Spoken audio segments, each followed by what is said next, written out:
Previously on Jake Tran. China and Russia have been secretly stockpiling gold at an unprecedented rate, and Vladimir Putin just unveiled their plan to the world. If this plan works, China and Russia will become invincible. Remember the petrodollar? The deal with Saudi Arabia that forced nearly all oil-rich countries in the world to sell their oil in dollars? If they could somehow convince Saudi Arabia to leave that deal with America and stop selling their oil in dollars, and it would mean the end of America's reign. President Biden is bashing Saudi Arabia. That's a big mistake. The U.S. is furious about OPEC's decision to cut oil production. President Joe Biden has spoken of reevaluating relations with Riyadh. American lawmakers want to stop supplying weapons to Saudi Arabia. Relations between Saudi Arabia and the United States have been strained of late. That after OPEC Plus decided to slash oil production, and Washington has not held back in its rebuke of the kingdom. Tensions between America and Saudi Arabia escalating this week, with the White House accusing the Saudis of, quote, coercing its allies to cut oil production and side with Russia. And here's another battle that the West is fighting, a battle of narratives. A battle to win new allies, only that it is failing miserably at this. First, it refused to ramp up oil production for the European Union, and now it wants to be a part of BRICS. We could be witnessing the fall of the Western-led world order right now in front of our eyes. And it all centers on just one country, Saudi Arabia. That's because Saudi Arabia recently said that they were interested in joining BRICS, a group of 5 leading economies made up of Brazil, Russia, India, China, and South Africa. And one of the main goals of BRICS is to dethrone the dollar as the world's reserve currency, to dethrone America as the global superpower. And BRICS has been trying to find ways to do this for a long time now, but none of their plans have panned out until now. With Saudi Arabia potentially joining their side, BRICS may finally have the leverage it needs to overthrow the dollar, America, and the entire Western world order as we know it. Stay dangerous, and this is the Coming New World Order Part 2.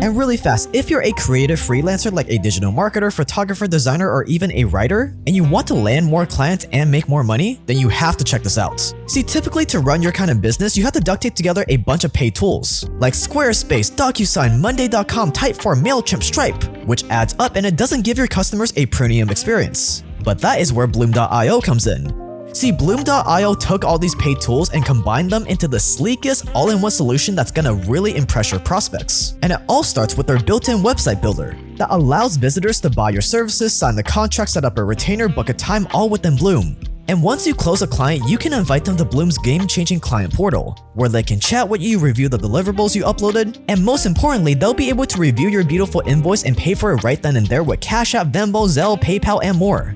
Just think about how much you can raise your rates when you can provide this great of a client experience. Bloom also has powerful project management, email automations, lead management, a built-in calendar, and more. And the best part is that Bloom has a free tier, so you're gonna be instantly saving money just by getting to cancel all the tools you pay for right now. So go to bloom.io/JakeTran with the link below to start for free now, or use code JakeTran for 30% off their premium features. Pause the video and go to bloom.io/JakeTran with code JakeTran with the link below. Thanks to Bloom for sponsoring this video. The Saudi royal family, the House of Saud, is allegedly worth over $1.4 trillion. Yes, you heard that right, trillion. This makes them the world's richest family, where money really is no object. Lamborghini or Ferrari? I thought it was a general question. A Lamborghini. You know, I thought he was asking me what's better. What color? I said, oh, you talking about me one? I said black. In front of your house in 3 weeks, I am very sorry for this. And it also makes them one of the most powerful bloodlines in the world. However, let's not forget, the only reason the House of Saud has been able to get so rich and powerful is because of America. America was the one that made the sweetheart deal with them, that we talked about in part 1, the petrodollar. If it wasn't for America's protection in exchange for selling them oil, there's a real chance the House of Saud would have never been able to ascend to such heights unscathed. America made Saudi Arabia into what it is today, but America also made one fatal flaw. In the process, it made Saudi Arabia too rich, too powerful, too independent. Saudi Arabia is now so successful that it doesn't need daddy's credit card anymore. They have a sovereign wealth fund of well over $500 billion. How do you get from 400 billion to a trillion over the next 5 years simply through growing your assets, or do you also need significant contributions from the Saudi government? You just mentioned two of the things that we're planning to get to the $1 trillion and $70 billion. The Saudi royal family can literally sit back, do nothing, and they'll still make over $30 billion in interest alone every single year. How do you think they can afford all these insane mega projects? America made a crucial mistake. It forgot a simple yet vital law of power. You gotta keep people dependent on you. The more a person or a nation in this case needs you, the more security and freedom you have. Unfortunately, Saudi Arabia doesn't need America anymore, and America may end up paying the ultimate price.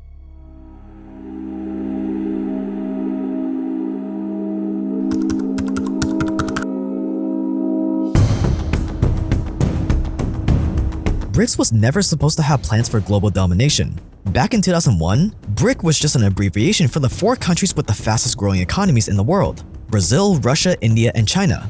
South Africa only joined in 2010. And no one really thought they'd ever be anything more than that. Until somewhere along the lines, the leaders of the 4 BRIC countries probably thought to themselves, hey, we got the fastest growing economies, we want to become more developed, we also want to stop getting bullied and enslaved by America, so why don't we work together to make that happen? So in 2006, the leaders of each of these 4 countries met for the first time, ironically, in New York. And they started game planning how they were going to scratch each other's backs. But nothing really comes out of it until 3 years later, when BRIC makes an announcement no one saw coming: plans for a new global reserve currency. For Russia and China, it was an obvious move. If they could remove the dollar as the global reserve, American sanctions and economic threats would mean nothing. America wouldn't be able to freeze politicians' bank accounts or block them from making transactions. It would make them economically invincible against the West. But they wouldn't tell the rest of the world that. Openly taking on the dollar would be political suicide. It might even be literal suicide. So instead, they said that they just wanted a new currency that would be, quote, diverse, stable, and predictable, end quotes. Everything the dollar wasn't. And almost immediately after their announcement, the dollar's value unexpectedly dropped. And that was exactly what BRIC was hoping for. If a simple little announcement like we're gonna try to develop a new reserve currency, if that little thing could make the dollar lose its value, maybe, just maybe, they would actually have a shot at pulling this off. Toppling the dollar would be no easy feat though. Reserve currencies usually only get dethroned after cataclysmic events like world wars and empires collapsing. To pull this off, they would need a foolproof plan and the perfect team.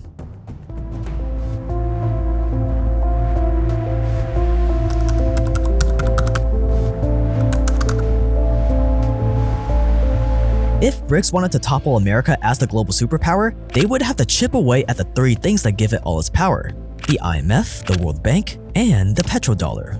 For decades, the IMF and the World Bank have been forcing third world countries into adopting Western policies in exchange for loans. We give you debt that you'll never be able to pay back to keep your people from starving, and for you to embezzle into your own pocket, and you be more pro-America.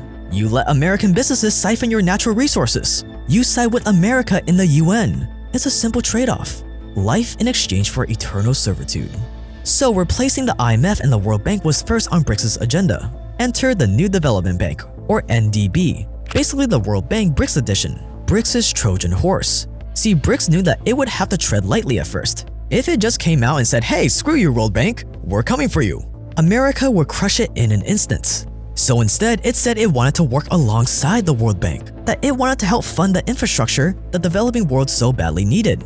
And even though it seemed like a nice enough idea to everyone else, the BRICS countries knew the truth. They were sending the NDB behind enemy lines, to slowly start building up a portfolio of their own debt slaves, to slowly start breaking down the influence the IMF and World Bank had on the world. So we were able to step in very early to provide both financing for the initial health-related expenditure, but also to help with the economic recovery efforts. So in South Africa, oh, you need a loan for a nuclear power plant? Why not borrow from us, so you don't end up owing the West all that money? Because we've all seen what happens when you can't pay them back. Mexico's economic crisis deepened today with stocks dropping sharply and the peso still under fire.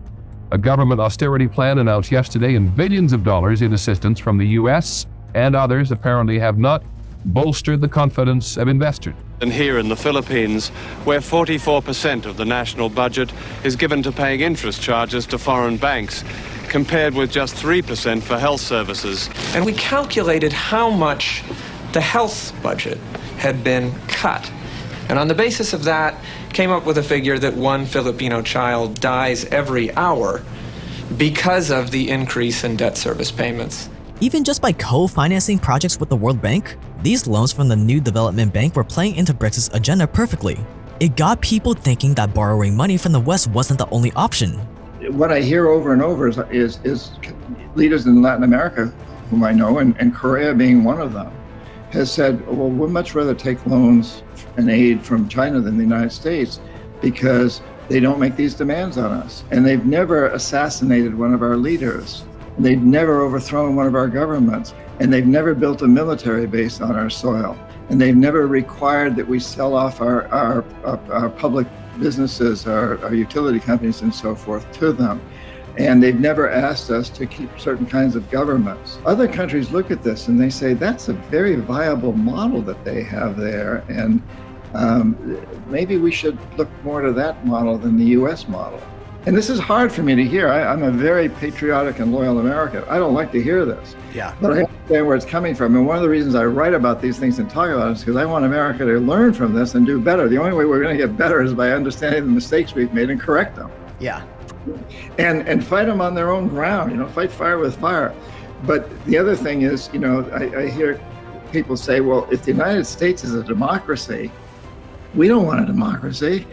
Yeah. You've got a dysfunctional Congress. They never agree on anything. The Republicans will never vote for any Democratic initiatives and vice versa. And and then during the Trump administration, they were saying, you get a dysfunctional president who lies, and you couldn't take care of the coronavirus. And so we hear this as I talk to leaders in these countries about how China, when they make a matrix and they make the comparison, China comes out looking pretty good to them.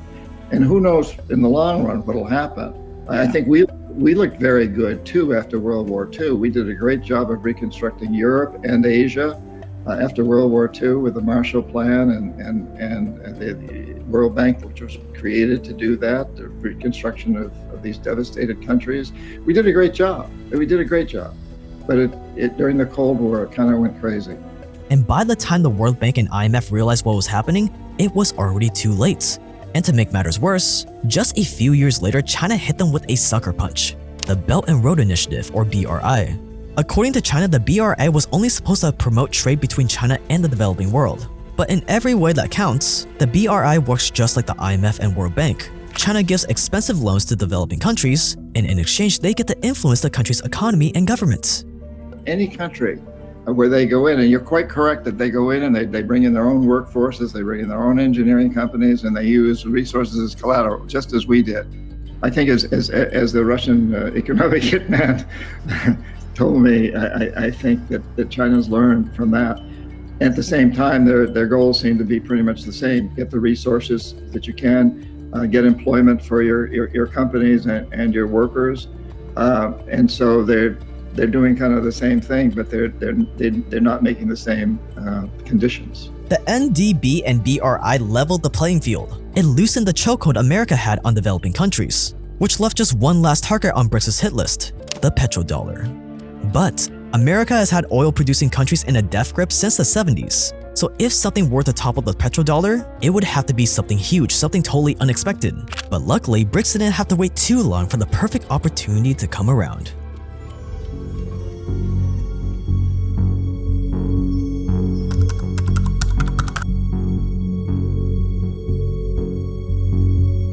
For more than 40 years, Saudi Arabia and America's little mutually beneficial relationship worked perfectly. Saudi Arabia commits insane human rights violations, America looks the other way.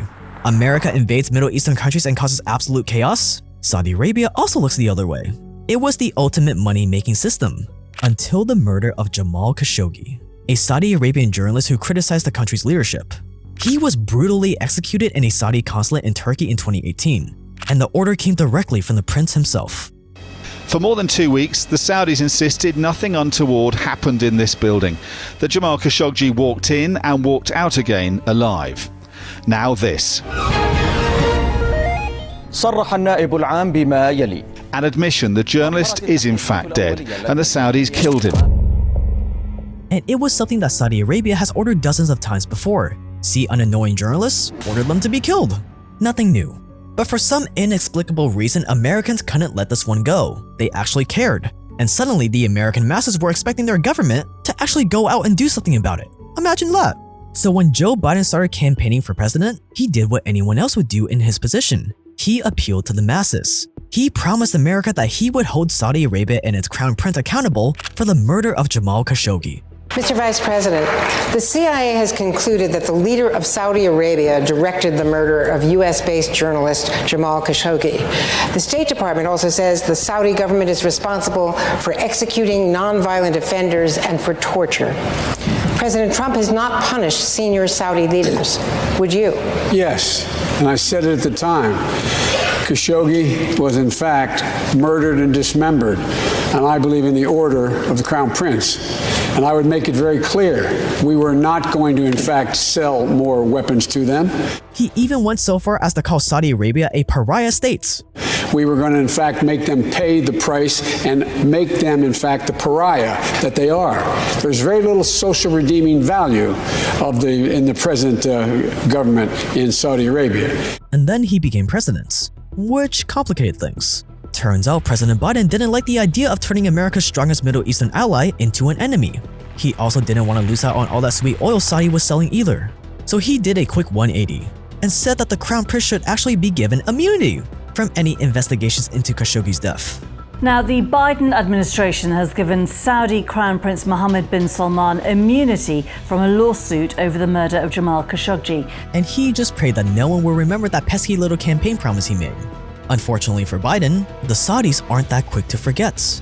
And remember, Saudi Arabia is no longer America's female dog anymore.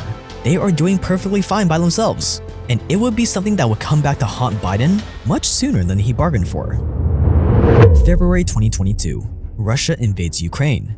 From the Ukrainian capital, Kiev, gunfire and explosions have been heard here and in the second city of Kharkiv shortly after the Russian President Vladimir Putin authorized a special military operation in Ukraine's Donbass region. And all of a sudden, the second biggest exporter of oil in the world suddenly gets slapped with massive sanctions, which means no more Russian oil. And with less oil on the market, prices skyrocketed.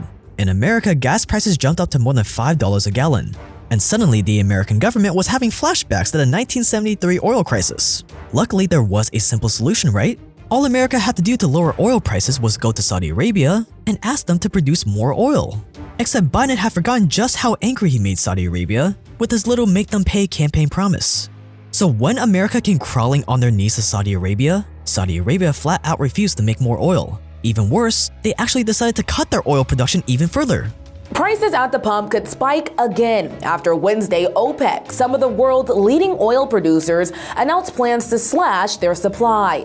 Disappointment, and we're looking at what alternatives we may have. After weeks of celebrating falling gas prices, it's back to the drawing board for the Biden administration. We're going to stay focused on making sure that we continue to keep the pain at the pump as minimal as possible. White House spokesperson John Kirby says the U.S. must now figure out how to make up for the lack of oil. OPEC says it'll be cutting back 2 million barrels a day starting next month. Providing security, stability to the energy market. We believe that this was a short-sighted decision.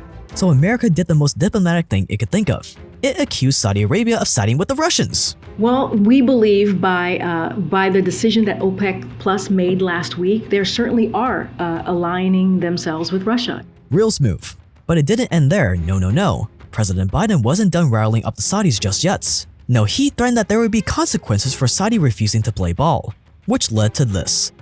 ردنا على الغرب نفس الكلام هذا نعيده بالإنجليزية. Anybody that challenges the existence of this country and this kingdom, all of us, we are projects of and martyrdom. That's my message to anybody that thinks that he can threaten us. It was the last straw. The Saudis have had enough. Daddy's little girl had already siphoned off as much money as she could into her own bank account, and now it was time to drive off in Daddy's Rolls Royce, leaving Daddy in the dust. Even old friends of the West are ditching it, like Saudi Arabia. It wants to be a part of BRICS. If Saudi Arabia joins BRICS and the dollar continues collapsing in value, there would be a real chance of toppling the dollar with whatever currency BRICS comes up with. And if that happens, Saudi Arabia will switch from selling oil in dollars to selling oil in that new currency. If Saudi Arabia does that, other oil-producing countries will soon follow. And if that happens, if the petrodollar is no more, America will find themselves in the same position as it has other countries in right now. If the petrodollar is no more and America wanted to stay alive and not collapse, they would have to use their dollars to buy this new BRICS currency, to then use that BRICS currency to buy their precious oil. No more printing money out of thin air to meet their energy needs. It would be a nail in the coffin for America. Why? Because America doesn't produce anything, America doesn't make anything. So what would America be able to sell to other countries to get their hands on this BRICS currency to buy oil? Nothing. America would simply have to take on more debt, except this time the debt won't be in their own currency that they can just print more of. They would actually have to pay it back instead of just being able to print their way out of it. If the dollar is dethroned, America would actually have to experience the full breadth of their money printing, because now other countries wouldn't be holding so many dollars. So the only dollars America would inflate from their money printing would be their own, no matter how you slice it. If the dollar is toppled, America is done. This reality is still a ways away.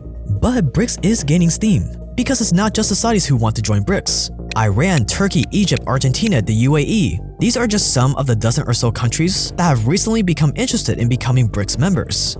If they do join the BRICS alliance, BRICS would have a GDP 30% bigger than America, they would be in control of 60% of the world's gas reserves, and they would rule over more than 50% of the world's population. Revolution is in the air. A new world order is in the air. And this time, it might not be an American one. The dollar becoming the reserve currency, then evolving into the petrodollar, all of this is what allowed America to conquer the entire world. America is the modern-day Roman Empire, the empire where the sun never sets. The Roman Empire was completely dependent on slave labor. Slave labor was the bedrock of all their wealth and power. Without slave labor, the society would have just stopped functioning. Fast forward to today, and many people naively think slavery went away, but that's just simply not true. Slavery never went away, it just changed forms right underneath our noses. But instead of violence, instead of coercion, instead of whips and chains, America found a new way to enslave the entire world much more efficiently through financial means. Getting countries to accept the dollar, getting countries to become indebted to America, getting all the poor countries to stay in poverty doing all the hard labor, while America gets to sit back and enjoy its spoils. And the crazy thing is, if you look at all the billionaires, if you look at all the biggest corporations in the world, you'll notice that they also use financial slavery to get to where they're at. See, in general, it's extremely hard to become a billionaire unless you either 1, get really good at tricking investors into giving you a lot of money, or 2, you get really good at employing some kind of modern-day slave labor. Think about it, it's just simply not possible for Apple to produce the iPhone at a reasonable price if it wasn't for the de facto slaves in China. And if you also want unimaginable amounts of money and power, you have to get really good at this game of financial slavery, just like America and the biggest corporations did. Financial slavery is the secret that everyone is too afraid or too ignorant to say out loud. And when I realized all of this after researching all these videos over the past few years, I knew I had to share it with you guys. So I put all my findings into my greatest body of work yet, Financial Slavery Masterclass. 20+ lessons, all narrated by me in the same binge-worthy documentary style you're watching right now, where I break down everything you need to know about financial slavery. How it came about, how America exploited it, how so many billionaires and corporations employ it. But most importantly, we break down the simplest way for you to start employing it for yourself, without being as evil as they are. So scroll down and click the link below to watch the first lesson of the masterclass for free right now. This is an education that is unlike anything you're going to find anywhere else. No teacher, no university, no MBA that costs tens of thousands of dollars a year will teach you any of this. And it's not going to cost you thousands of dollars, or even $1,000 like the average college course costs. It's only going to cost a tiny fraction of that. And on top of that, I wanted this to be a chance for you to make money right away too. That's why on top of getting to learn the secret, you're also going to be able to earn around $100 for every person you refer to the masterclass. But that is not the special part. The special part is that just like Andrew Tate's Hustlers University affiliate program, where some affiliates were making upwards of $11,000 a week from just posting clips of Tate's, I will also provide you with step-by-step instructions just like Tate did on how to take clips of my videos, edit them into TikToks and YouTube Shorts so that you too can go viral and get sales. Tate only paid his affiliates $25 per sign up, but we're gonna pay you 4 times that at around $100. So scroll down and click the link below to buy now.